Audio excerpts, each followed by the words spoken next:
ನಮಸ್ಕಾರ ವೀಕ್ಷಕರೇ ಭಾರೀ ಕುತೂಹಲ ಕೆರಳಿಸಿದ್ದ ಚನ್ನಪಟ್ಟಣ ವಿಧಾನಸಭಾ ಕ್ಷೇತ್ರದ ಮತದಾನ ಕಾರ್ಯ ಮುಗಿದಿದೆ. ಇನ್ನೇನಿದ್ರೂ ಫಲಿತಾಂಶದ ಕುತೂಹಲ.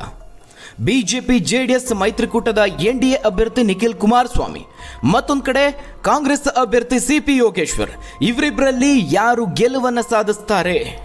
ಅದರಲ್ಲೂ ಹೈ ವೋಲ್ಟೇಜ್ ಕಣವಾಗಿ ಚನ್ನಪಟ್ಟಣ ಮಾರ್ಪಾಡಾಗಿದೆ. ದೇಶದ ಗಮನವನ್ನು ಸೆಳೆದಿದೆ. ರಾಜ್ಯದ ಕೇಂದ್ರ ಬಿಂದು ಆಗಿದೆ ಅಂತಲೇ ಹೇಳಬಹುದು. ರಾಜ್ಯ ನಾಯಕರ, ರಾಜಕೀಯ ಪಂಡಿತರ ಎಲ್ಲರ ಚಿತ್ತ ಈಗ ಫಲಿತಾಂಶದ ಮೇಲಿದೆ. ಒಂದ್ ಕಡೆ ಅಭ್ಯರ್ಥಿಗಳು ರಿಲ್ಯಾಕ್ಸ್ ಮೂಡ್ನಲ್ಲಿದ್ದಾರೆ. ಈ ಮಧ್ಯೆ ಮತದಾನ ಪ್ರಕ್ರಿಯೆ ಮುಗಿದ ಬೆನ್ನಲ್ಲೇ ಹೈ ವೋಲ್ಟೇಜ್ ಅಖಾಡದಲ್ಲಿ ಚನ್ನಪಟ್ಟಣದಲ್ಲಿ ಗೆಲ್ಲೋದು ಯಾರು ಅನ್ನೋ ಚರ್ಚೆ ಶುರುವಾಗಿದೆ. ಮತದಾನ ಮುಗಿದ ಬೆನ್ನಲ್ಲೇ ರಿಸಲ್ಟ್ ಲೆಕ್ಕಾಚಾರಗಳು ನಡೀತಾ ಇದೆ. ನಿನ್ನೆ ಗೊಂಬೆನಾಡಿನಲ್ಲಿ ದಾಖಲೆ ಪ್ರಮಾಣದ ಸುಮಾರು 89% ಮತದಾನ ಆಗಿದೆ. ಕಳೆದ ಬಾರಿ 85% ಮತದಾನ ಆಗಿತ್ತು.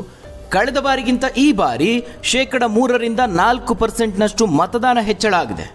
ವೀಕ್ಷಕರೇ, ದಳಪತಿ ಹಾಗೆ ಡಿಕೆ ಬ್ರದರ್ಸ್ಗೆ ಪ್ರತಿಷ್ಠೆಯ ಕಣ ಆಗಿರುವಂತಹ ಚನ್ನಪಟ್ಟಣ ವಿಧಾನಸಭಾ ಕ್ಷೇತ್ರದಲ್ಲಿ ಎನ್ಡಿಎ ಅಭ್ಯರ್ಥಿ ನಿಖಿಲ್ ಹಾಗೆ ಕಾಂಗ್ರೆಸ್ ಅಭ್ಯರ್ಥಿ ಸಿಪಿ ಯೋಗೇಶ್ವರ್ ಇವರ ಮಧ್ಯೆ ನೇರ ಹಣಾಹಣಿ ನಡೆದಿದೆ.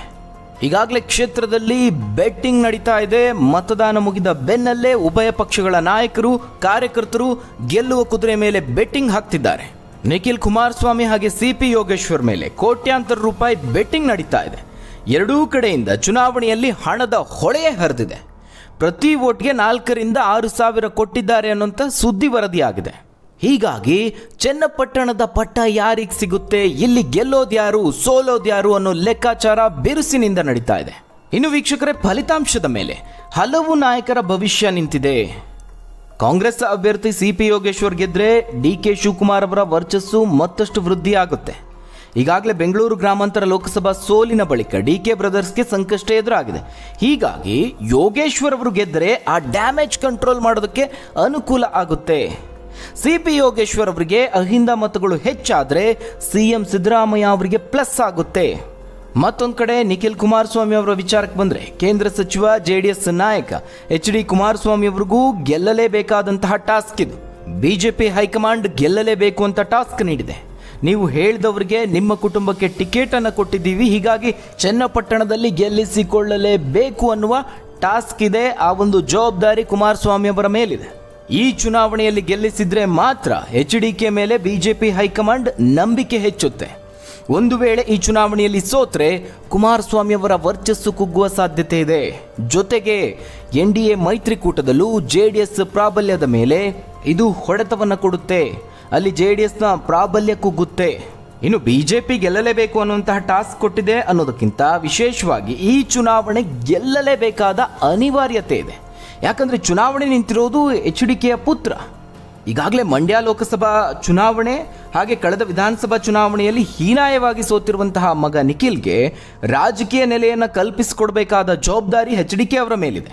ಹೀಗಾಗಿ ಪಕ್ಷ ಅದು ಇದು ಎಲ್ಲವನ್ನ ಮರೆತು ಮಗನ ರಾಜಕೀಯ ಭವಿಷ್ಯಕ್ಕಾಗಿ ನಿನ್ನೆವರೆಗೂ ಚನ್ನಪಟ್ಟಣದಲ್ಲಿ ಅವರು ವಾಸ್ತವ್ಯವನ್ನು ಹೂಡಿದ್ರು.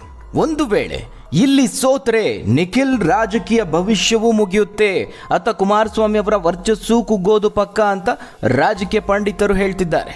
ಹೀಗಿರುವಾಗ ಮತ್ತೊಂದು ಕಡೆ ಕಾಂಗ್ರೆಸ್ ಸಚಿವ ಜಮೀರ್ ಅಹಮದ್ ಖಾನ್ ಹೇಳಿಕೆಯಿಂದ ಒಕ್ಕಲಿಗರು ರೊಚ್ಚಿಗೆದ್ದಿದ್ದಾರೆ. ಸ್ವತಃ ದೇವೇಗೌಡರೇ ಪ್ರಚಾರಕ್ಕೆ ಬಂದಿದ್ದು ನಿಖಿಲ್ ಕುಮಾರಸ್ವಾಮಿ ಅವರಿಗೆ ಪ್ಲಸ್ ಆದರೆ ಜಮೀರ್ ಅವರು ಕುಮಾರಸ್ವಾಮಿ ಅವರ ಬಗ್ಗೆ ನಿಂದನಾತ್ಮಕವಾಗಿ ಹೇಳಿಕೆ ನೀಡಿರೋದು ಸಹ ನಿಖಿಲ್ ಅವರಿಗೆ ಪ್ಲಸ್ ಆಗುವಂತಹ ಸಾಧ್ಯತೆ ಇದೆ. ಇವೆಲ್ಲದರ ಜೊತೆಗೆ ಪ್ರಮುಖವಾಗಿ ರಾಜ್ಯದಲ್ಲಿ ವಕ್ಫ್ ವಿವಾದ ಬಹಳ ದೊಡ್ಡ ಮಟ್ಟದಲ್ಲಿ ಸದ್ದು ಮಾಡ್ತು. ಅದರಲ್ಲೂ ರೈತರು ತಮ್ಮ ಜಮೀನನ್ನು ಕಳೆದುಕೊಳ್ಳುವಂತಹ ಭೀತಿಯನ್ನು ಎದುರಿಸಿದ್ರು. ಅದರ ಪರಿಣಾಮ ಈ ಉಪಚುನಾವಣೆಯಲ್ಲಿ ಗೊತ್ತಾಗುತ್ತೆ ಅನ್ನೋದು ಸದ್ಯಕ್ಕಿರುವಂತಹ ಚರ್ಚೆ. ವಕ್ಫ್ ಬೋರ್ಡ್ನಿಂದ ರೈತರಿಗೆ, ಹಲವು ಸಂಘ ಸಂಸ್ಥೆಗಳಿಗೆ, ದೇವಾಲಯಗಳಿಗೆ ಇದು ತನ್ನ ಆಸ್ತಿ ಅಂತ ನೋಟಿಸನ್ನು ಕೊಟ್ಟಿರೋದು ಈಗ ಕಾಂಗ್ರೆಸ್ಗೆ ರಾಜ್ಯದಲ್ಲಿ ಬಹಳ ದೊಡ್ಡ ಮುಳ್ಳಾಗುತ್ತೆ.